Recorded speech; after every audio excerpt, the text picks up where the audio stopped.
Hey guys, it's another SmashweRx day. You know how it rolls. We get things going, we get it going fast. We fix, we bulletproof, we make you indestructible. We're the only ones that do it. You know what? Just keep following along. I appreciate you guys so much. So what we're going to do is something really basic today, and that is we are basically going to warm up the engine for a squat. Now here's the deal.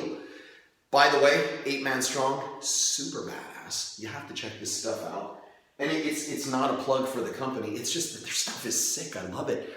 So we're going to be basically taking the engines that you use to drive out of the bottom of the squat and warming them up and getting them ready so you can do all that stuff. We're going to do it in 2 steps. It's super simple. But here's the reason for that. When you're, especially a weightlifter, so you look at the guys over at Cal Strength, right? These guys are moving monster amounts of weight. Their form is either perfect or they fail to lift. So, you know, someone like Dave Spitz, like ridiculously intelligent person, knows his mechanics and knows how to set someone up to win by going through these little cues to actually take the horsepower that your body's generating, drive it into the ground. Now the problem arises if your system isn't dialed in and basically acclimated in how to drive that horsepower into the ground, and there's some little nuances that are going to change. So for example, the biggest one is you want to warm up and get your engines, the glutes, working the way they're supposed to. They have to be able to externally rotate prior to recruiting hip extension to drive horsepower into the ground. And if you're missing that little cue, it's a neurological cue. I'm not saying a verbal cue for you coaches. What I'm saying is a neurological cue for you to actually be able to do that. And Kelly Starrett put it together really well where you have to screw into the ground. There's going to be a little more to that, and I'm going to show you 2 things. One, you want to unload that high hip so it actually has the capacity to engage, because a muscle that's been really short, really tight all day long, whether it's from sitting at a desk or driving in a car, driving in a truck, it doesn't really matter. With this really muted pelvis position,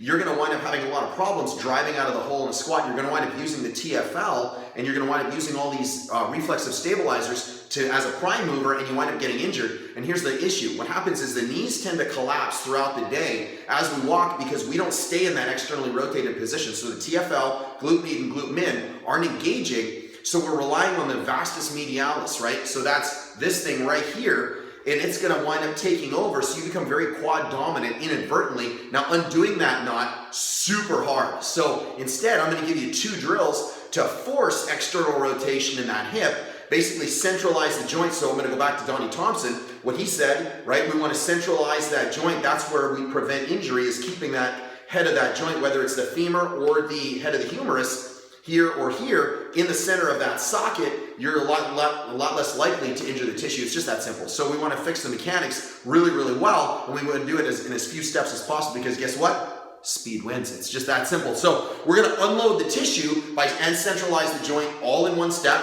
and then I'm going to show you how to fire up those engines. Wicked ugly, but it works every time. So you want to know a pre-squat drill, and when I say pre-squat, pretty much pre-everything you do. No joke, whether you're doing wall balls, you're doing jerks, cleans, snatches, squats, thrusters, running, you get where I'm going with this? Anything you're doing, okay? If you're riding a bike with your kids, do this stuff. It's just all stuff you need to do. So first things first, this works out well. Holy hot damn, there's a barbell in the way, so my apologies for that. So what we do is, now, there's a band right here. We're gonna take this band, you can see I have the band. We're gonna get in the band. The band is going to come right up into the groin. So the band is pulling back at 45 degrees, maybe about 30, 45 degrees. Okay, we want to take this, we want to get into a pigeon position. And if you guys don't know the pigeon position, trailing leg, banded leg, really watch the twig and giggle berries, I've said it before. And we're going to roll a leg all the way over. Oh, that's miserable today, that's freaking tight. And then we take this, so we want this knee to be at about 90 if we can. Band is pulling the hip into the back of the socket, more into the central portion of the socket. The back leg's trailing, take the elbow, bring it all the way down, and then just hang out in this position. For how long? Dose. Let me dose. 2 minutes. That's number 1. Hold that on both sides. That's going to help unlock that external rotation because it'll unload this hip.